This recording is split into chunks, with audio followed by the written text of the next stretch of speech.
Mula sa barangay San Gabriel, nadiskubre ng Reporter's Notebook ang isang flood control project sa barangay San Esteban, Macabebe, Pampanga. Ang construction, maintenance of flood mitigation structure and drainage systems, construction of ring dike with pumping station phase 2 and 4. Ang halaga, mahigit 354 million pesos. Ito na kaya ang makatutulong sa mga residente ng Macabebe, Pampanga para maibsan ang dekada na nilang problema sa baha? Kasama ang kapitan ng barangay, nilibot namin ang lokasyon ng proyekto gamit ang coordinates na nakasaad sa transparency portal ng Department of Public Works and Highways o DPWH.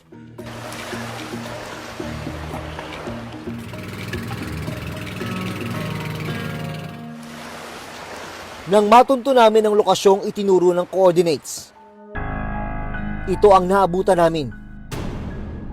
Isang sulok sa ilog na walang nakatirik na kahit anong poste o pundasyon. Walang flood management program construction maintenance. Yung pumping station, wala pa nagawa dito. Oo, Diyos ko, 354 million. San nadala to? Wala ring anumang equipment o kagamitan. Pero kahit na isang poste, wala naman. Alaman at ilog lang nandito pa rin. Ayon sa transparency portal ng DPWH, August 2024 ang contract effectivity date ng flood control project at actual start date nito.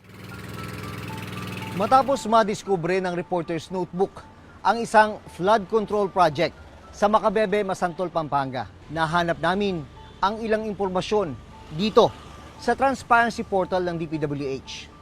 Ayon dito, August 2025, dapat tapos na ang proyekto. April 2026 na ngayon.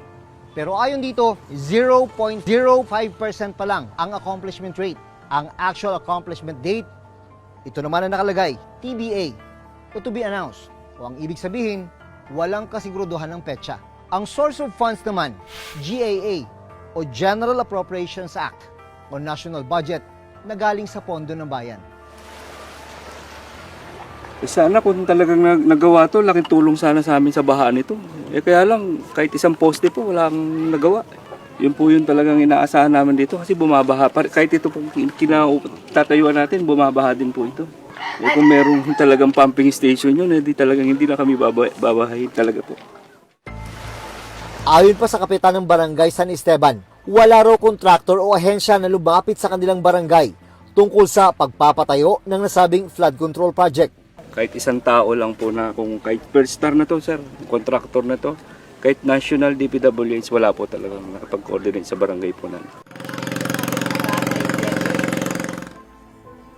Kabilang si Mercedes, sa libu-libong residente na makikinabang sana sa flood control project at pumping station. Bakit na dito tubig niyan, sir? Hindi pinakamalaki talaga. Sira na talaga yung mga tingting namin, ba? Sa 13 taon niyang paninirahan sa tabi ng Pampanga River, linggo-linggo raw silang pinapasok ng tubig tuwing high tide. Madalas po talaga nilulubog kami. Magmisto lang swimming pool na po yung Sitio Alacan, ma'am. Napakahirap po talaga ng sitwasyon pag malaki tubig. Ipinakita namin kay Mercedes ang mga dokumentong galing sa transparency portal ng DPWH. Kawawa naman talaga mga tao dito, ma'am. Sa ginawa nila sa amin, laking halaga pala.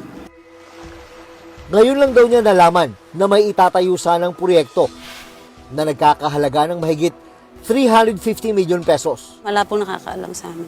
Malulungkot kami, syempre. Para sa amin na po talaga yun eh. Kaligtasan na po ng maraming tao yun, ma'am. Tapos, ganyan lang gagawin nila. Nakurakot lang yata o ano. Pinadalhan namin ng sulat ang kontraktor ng proyekto para kuhanan sila ng panayam. Paliwanag nila, naglabas ang DPWH Regional Office 3 ng work suspension order noong November 2024 na nag-uutos sa kanilang kumpanya na itigil ang konstruksyon dahil hindi raw ma-access ang lugar ng proyekto. Sinubukan din namin kuhanan ng pahayag ang DPWH para tanungin kung may nagastos o may nailabas na bang pera para sa proyekto, pero hanggang ngayon wala pa rin silang sagot sa amin.